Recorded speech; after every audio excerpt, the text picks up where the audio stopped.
Hola a todos, hoy nos sumergimos en las profundidades del océano para resolver uno de los mayores misterios marítimos de todos los tiempos, la localización del naufragio del RMS Titanic. ¿Por qué las posiciones transmitidas por radio eran tan imprecisas que desviaron a los investigadores durante décadas? ¿Qué secreto militar relacionado con la Guerra Fría terminó financiando la expedición que finalmente lo encontró?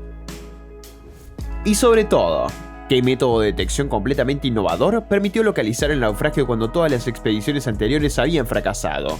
Vamos a descubrirlo. La historia comienza con un error de navegación que duraría 7 décadas. El 14 de abril de 1912, a las 23:40 horas, el RMS Titanic chocó contra un iceberg en el Atlántico Norte. Contrario a lo que mucha gente cree, la tripulación no envió una señal de socorro inmediatamente después del impacto. Hubo que esperar hasta las 00:15 horas del 15 de abril para que el operador de radio Jack Phillips transmitiera el primer mensaje de emergencia utilizando el código CQD. Más tarde, alrededor de las 00:45 horas, también se emitió el famoso código SOS, que en aquel entonces todavía era una novedad. El gran problema estaba en el método utilizado para calcular la posición del barco. En 1912 la navegación se realizaba a estima, calculando la distancia recorrida desde la última posición conocida a partir de la velocidad y el rumbo. Sin GPS ni sistemas satelitales, los oficiales transmitieron coordenadas que terminaron estando desplazadas aproximadamente 13 millas náuticas, unos 24 kilómetros, respecto al lugar real del hundimiento. Y aunque ese margen de error parece pequeño a escala oceánica, se vuelve gigantesco cuando se intenta localizar un objeto perdido a casi 3.800 metros de profundidad. A esa profundidad la presión total alcanza unas 381 atmósferas, lo que significa que cada centímetro cuadrado de cualquier estructura sumergida debe soportar cerca de 400 kilos de presión. Durante años, la humanidad simplemente no contó con sistemas energéticos, ópticos y electrónicos capaces de sobrevivir en un entorno tan extremo y al mismo tiempo ofrecer imágenes utilizables. Además, el Titanic descansaba en una zona de corrientes profundas muy complejas que, aunque no desplazaban el enorme casco del barco, sí dispersaban a objetos más livianos, complicando enormemente la interpretación del fondo marino para los primeros sonares rudimentarios. Durante las décadas de 1960 y 1970, la exploración submarina profunda comenzó finalmente a salir de su infancia. Los investigadores empezaron a comprender que la acústica era la clave, pero el sonar de aquella época todavía sufría enormes limitaciones físicas. A casi 4 kilómetros de profundidad, las zonas sonoras se dispersaban y la resolución se volvía extremadamente pobre, haciendo prácticamente imposible diferenciar un casco de acero de una formación rocosa natural de tamaño similar. Es en este contexto donde Robert Ballard, oceanógrafo del Instituto Woods Hole, comienza a desarrollar un enfoque completamente distinto. Al mismo tiempo, el multimillonario texano Jack Grimm organizó 3 grandes expediciones entre 1980 y 1983.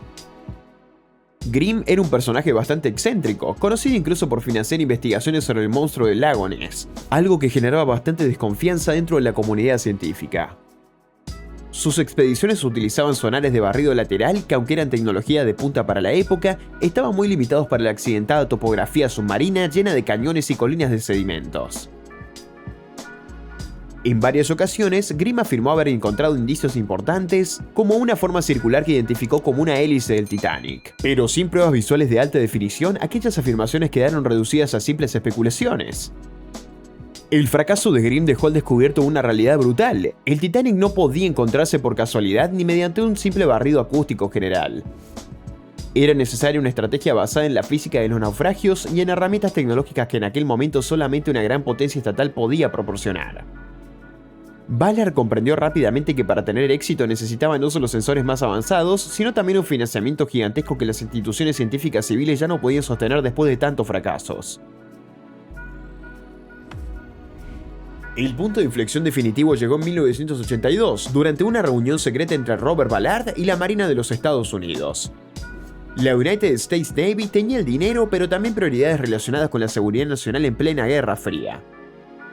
2 submarinos nucleares de ataque, el USS Treasure y el USS Scorpion, se habían hundido en el Atlántico Norte durante los años 60.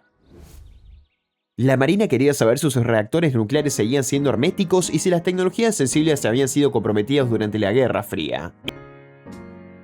Entonces se selló un acuerdo. Ballard recibiría financiamiento para desarrollar sus sistemas robotizados Argo y Jansson, pero primero debía completar la misión militar de inspeccionar a ambos submarinos.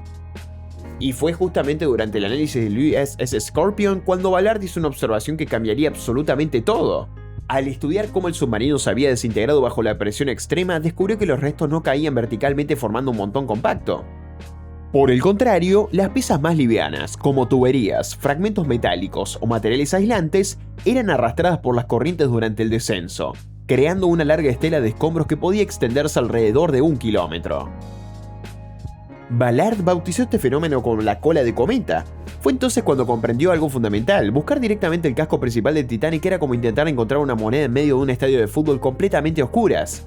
En cambio, buscar el campo de escombros equivalía a buscar el estadio entero. Si lograba encontrar cualquier fragmento manufacturado, solo tendría que seguir la estela de restos para llegar directamente al naufragio principal. Esa estrategia, nacida de una observación militar, fue precisamente la pieza que faltaba en todas las expediciones anteriores, que seguían obsesionadas con encontrar una única masa metálica utilizando sonar. En 1985, la etapa final de la búsqueda comenzó con una colaboración franco-estadounidense sin precedentes. El equipo francés del Ifremer, dirigido por Jean-Louis Michel, utilizó el sonar remolcado SAR para barrer una zona de 150 millas náuticas cuadradas. Durante un mes entero no encontraron absolutamente nada, llegando incluso a pasar solo unos cientos de metros de naufragio sin detectarlo. El 24 de agosto de 1985, el buque de investigación Nord tomó el relevo. Entonces, Robert Ballard desplegó Argo, una plataforma remolcada equipada con cámaras de video capaces de filmar en la oscuridad casi total gracias a potentes reflectores. El equipo trabajaba en turnos de 4 horas observando monitores que mostraban imágenes granuladas de barro y rocas submarinas. Y finalmente, el 1 de septiembre de 1985, poco antes de la 1 de la madrugada, cuando el cansancio ya era extremo, aparecieron pequeños puntos brillantes en las pantallas. No eran piedras, eran fragmentos metálicos. De repente, una gigantesca forma cilíndrica emergió desde las profundidades oscuras. Una de las calderas del Titanic, idéntica a las que aparecían en las fotografías de archivo de 1912. La emoción invadió completamente al equipo, pero Ballard pidió silencio. Al revisar la hora, comprendieron algo estremecedor. El Titanic había desaparecido bajo el océano casi exactamente a la misma hora, 73 años antes. Fue entonces cuando descubrieron que el barco se había partido en 2 secciones completamente separadas. La proa, que mantuvo una forma relativamente aerodinámica, descendió suavemente hasta incrustarse majestuosamente en el barro del fondo marino. La popa, en cambio, debilitada estructuralmente, implosionó violentamente durante el descenso, transformándose en un caos de acero retorcido ubicado a unos 600 metros de la sección delantera. Y alrededor de ambas partes apareció un gigantesco campo de escombros compuesto por miles de objetos, desde carbón hasta pertenencias personales. Todo eso confirmaba finalmente la teoría de la cola de cometa que había guiado la estrategia de Ballard. El descubrimiento del naufragio marcó el inicio de una nueva era de exploración y conservación submarina. Desde 1985, el RMS Titanic fue visitado por numerosas expediciones, revelando además un fascinante proceso de degradación biológica.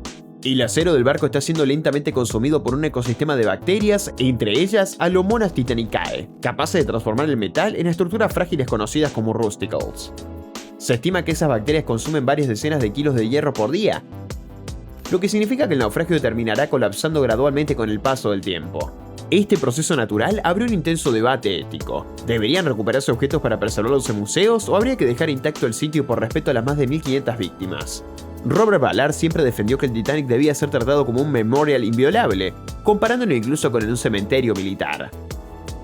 Sin embargo, distintas empresas ya recuperaron más de 5000 objetos, desde vajillas hasta fragmentos del casco, argumentando que sin esas intervenciones gran parte de la historia desaparecería para siempre bajo la corrosión.